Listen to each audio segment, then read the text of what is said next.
You are now in the deep end of horror. And I will see the life run out of you. Hello, my children of the popcorn. Well, today I want to show you my collection of Blue Underground films. But any Blue Underground discussion really needs to begin with its founder, William Lustig. Bill Lustig is the director of Maniac, a classic in horror circles. It's a little too grim for me, but I understand why it's a classic.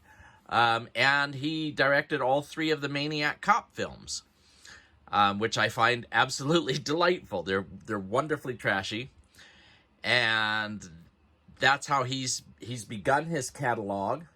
He, of course, owns those films, but he doesn't own the rights to all of the films that he's directed. So some of them are languishing and haven't been printed. Sorry, haven't been produced on Blu-ray. But anyway, my Blue Underground collection: Maniac, Maniac Cop 2, Uncle Sam, I Want You Dead, also directed by William Lustig, The Final Countdown, which was a fantastic idea for a film. Wasn't executed great, but it's still a lot of fun film. I mean, you go into it, you want to see a lot more of the fighting action, and there's just too much talking in it. But the scenery around the aircraft carrier is fantastic. Killer Nun, from the Secret Files of the Vatican. Yeah, you know it. Mountain of the Cannibal God. I haven't actually watched this one, but it features Ursula Andress. Suspiria.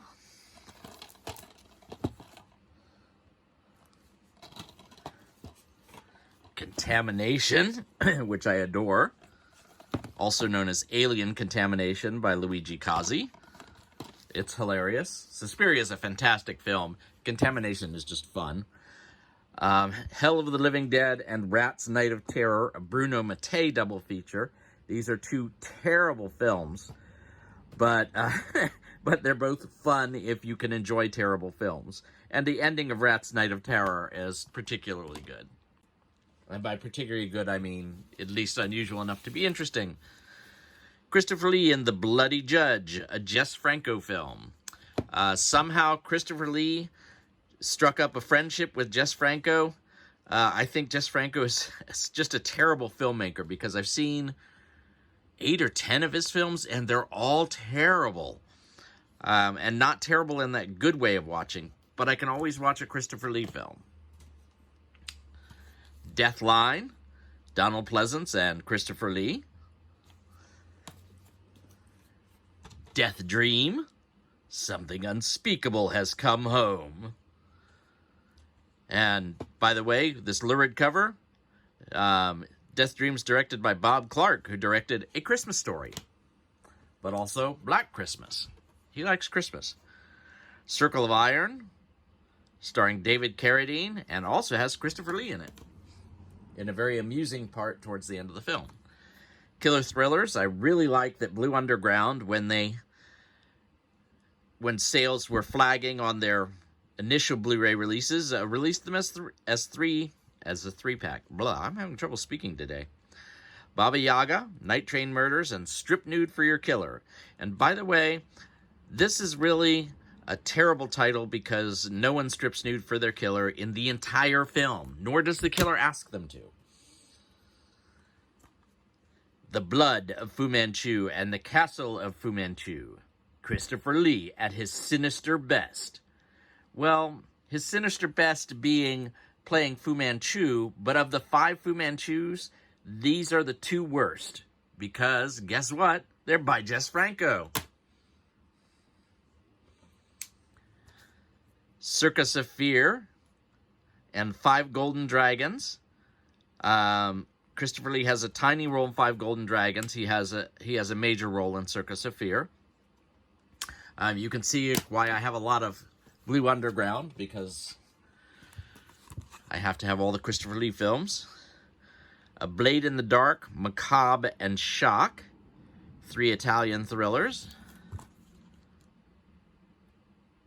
All a lot of fun. Anguish, a Bigas Luna film. I ought to look into see if Bigas Luna did more films, because this was really oddball. It flips back and forth, and it's very difficult to understand on first viewing, but has a lot to recommend it. Black Belly of the Tarantula, best Giallo ever made. I wouldn't go anywhere near that far, but it is an entertaining Giallo. The Blood-Stained Shadow.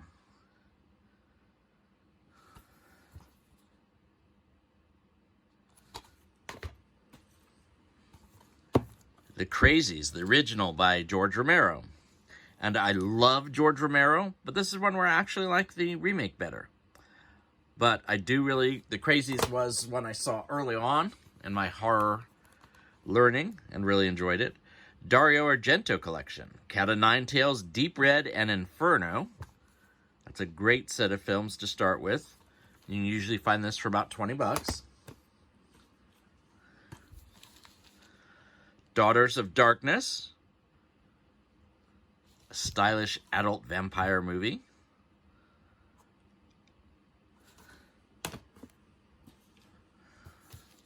God Told Me to Kill, also known as God Told Me To. A Larry Cohen film. And it's got the signature Larry Cohen social commentary and humor in it. It's not as popular as some of his other films. Marquis de Sade's Justine. Maria Rome, who's a common co-star of Jess Franco's. Klaus Kinski. Jack Palance. I've not actually watched this one. If someone tells me that it's the good Jess Franco film, maybe I'll watch it. Let Sleeping Corpses Lie, a film by Jorge Grau, one of the best zombie films ever made. I enjoy it, but again, that's going a bit far. The Lucio Fulci collection, City of the Living Dead, House by the Cemetery, and the New York Ripper, which is the one where the killer talks like a duck. House by the Cemetery is a lot of fun. Lucio Fulci's Manhattan Baby. Bill Lustig was into Italian horror before a lot of people were. The Nesting, which is a good horror film. Also known as Massacre Mansion and Phobia. Phobia is more descriptive of the actual film, but bit too on the nose. The Prowler. If you think you're safe, you're dead wrong. Also known as Rosemary's Killer, and featuring effects by Tom Savini. The Stendhal Syndrome by Dario Argento, starring his daughter Asia Argento.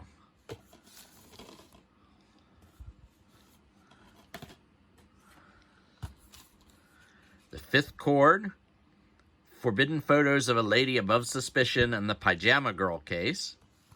3 sort of giallos. Fifth Chord is more of a police procedural. It's kind of a mix of the two. But again, fun. Lots of fun Italian stuff going on. Two Evil Eyes, a film I should like more than I do. I mean, it's George Romero and Dario Argento, and they're each adapting an Edgar Allan Poe story. But it just didn't work for me. It's okay. Venom. Cheesy potboiler fun with a fantastic cast.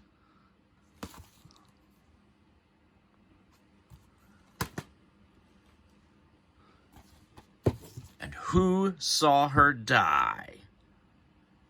A giallo starring George Lazenby. So if you ever want to know what happened to George Lazenby after he played Bond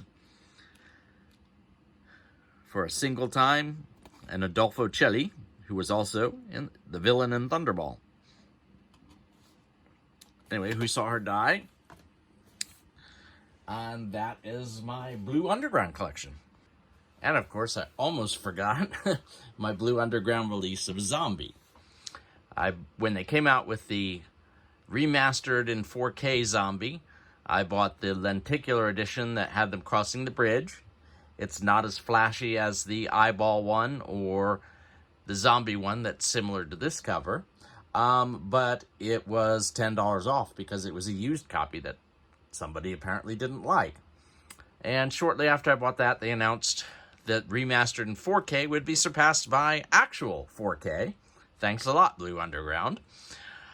So I did buy the actual in 4K and handed down the lenticular to my good friend Cody over at H&S Collectibles. Here's the 4K. The 4K is absolutely gorgeous. And at some point, I need to pick up the 4K for House by the Cemetery, because I heard from Ben over at Cadaver Club that that one is gorgeous as well. And I really enjoyed that film. Anyway, thank you for watching.